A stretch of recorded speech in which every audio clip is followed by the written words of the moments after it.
Là, l'entreprise B2S reçoit une dizaine de demandeurs d'emploi pour leur parler du métier de téléconseiller. Ce n'est pas le seul métier ici, bien évidemment. Nous avons aussi des superviseurs, des coachs qualité formation, des chefs plateau. Parmi ces demandeurs d'emploi, Ludovic.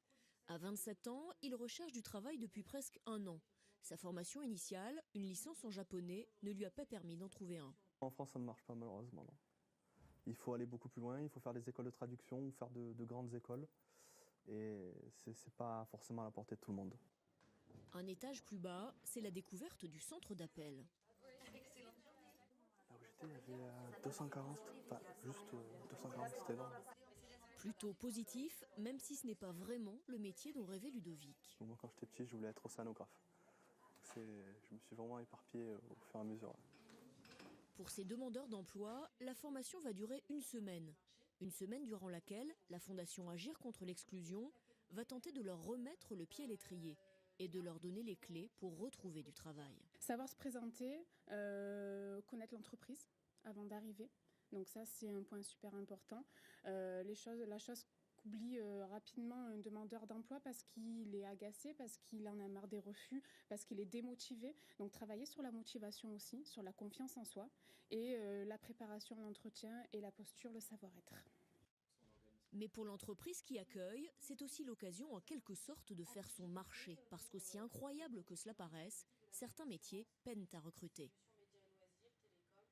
On a organisé une visite de ce style-là il y a 2 semaines. On en organise régulièrement et ça permet justement de faire découvrir nos métiers et que ces personnes ensuite puissent faire un acte de candidature. Donc il y a des personnes effectivement tout à l'heure qui ont posé un certain nombre de questions, se sont projetées dans le métier et je pense qu'on va recevoir leur candidature pour les prochains recrutements qu'on leur a proposés. C'est le cas de Ludovic. Il a finalement laissé son CV chez B2S. Il se peut que demain, il soit téléconseiller. Même s'il n'a pas son permis de conduire, une vraie problématique pour les demandeurs d'emploi. Ghislaine, de son côté, vient de mettre la dernière touche à son CV vidéo. Il va lui permettre très vite de trouver enfin un emploi. Contactez-moi.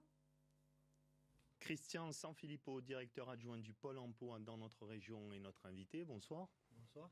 Un CV vidéo, on vient de le voir. C'est un vrai plus aujourd'hui pour trouver un emploi? Aujourd'hui, c'est un vrai plus. Le CV vidéo est travaillé effectivement avec la Fondation FACE, mais il est aussi disponible pour tous les demandeurs d'emploi en ligne aujourd'hui sur emploistore.fr par exemple, et ça leur permet de s'affranchir du CV papier. Quel est le principal problème pour les quelques 325 000 demandeurs d'emploi dans la région aujourd'hui? C'est la formation, c'est la qualification? Donc aujourd'hui, une des difficultés. Là, l'entreprise B2S reçoit une dizaine de demandeurs d'emploi pour leur parler du métier de téléconseiller. Ce n'est pas le seul métier ici, bien évidemment. Nous avons aussi des superviseurs, des coachs qualité formation, des chefs plateau. Parmi ces demandeurs d'emploi, Ludovic. À 27 ans, il recherche du travail depuis presque un an. Sa formation initiale, une licence en japonais, ne lui a pas permis d'en trouver un. En France, ça ne marche pas malheureusement, non. Il faut aller beaucoup plus loin, il faut faire des écoles de traduction ou faire de grandes écoles. Et c'est pas forcément à la portée de tout le monde. Un étage plus bas, c'est la découverte du centre d'appel. Là où j'étais, il y avait 240, enfin juste 240, c'était énorme. Plutôt positif, même si ce n'est pas vraiment le métier dont rêvait Ludovic. Moi, quand j'étais petit, je voulais être océanographe. Je me suis vraiment éparpillé au fur et à mesure. Pour ces demandeurs d'emploi, la formation va durer une semaine. Une semaine durant laquelle la Fondation Agir contre l'exclusion va tenter de leur remettre le pied à l'étrier et de leur donner les clés pour retrouver du travail. Savoir se présenter, connaître l'entreprise avant d'arriver. Donc ça, c'est un point super important.